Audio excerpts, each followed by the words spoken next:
Arnold, thanks so much for taking some time here for us. I feel like we've known about the fire safety disparities in Indigenous communities for some time. What stood out for you from this study?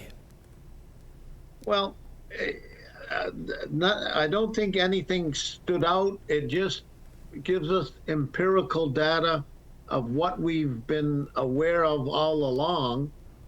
And more importantly, it's going to show us where we need to improve to lower the death rate of Indigenous people across the country.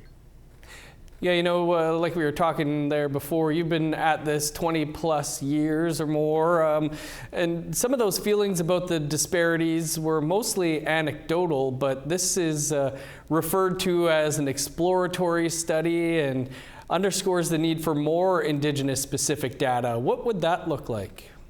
Well, this is one of actually 4 studies that we've done by third parties. There was one recently done by StatsCan.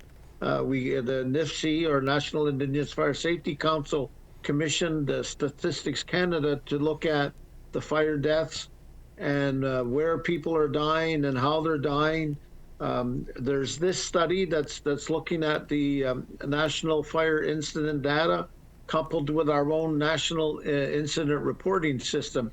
So once again, it tells us what we knew, that Indigenous deaths were much more common than in mainstream. It gives us a general geopolitical area, and mainly that it's in remote communities with less functioning fire services, coupled with non-working smoke detectors. So when we look at the recommendations, it means, well, the first thing is we got to do a better job at fire prevention, which is the highlighting of smoke alarms in homes. You're touching on a lot of it there, the death rate, being 13 times higher in an Indigenous community, mostly remote. Are those, do you think, the main causes, what you've just outlined there? That's what the data is indicating. Len Garris is one of our lead researchers, and I have no reason not to believe. It's based on the data. I mean, although people can interpret and manipulate data, I think this study highlights the importance. Well, one thing this study does is it identifies where there could be misinformation. So taking into consideration, it gives a true reflection of what's going on out there. What needs to be done to improve fire safety in Indigenous communities? Well, the first and foremost is we need working smoke detectors in the homes, and that becomes an education process with the occupants.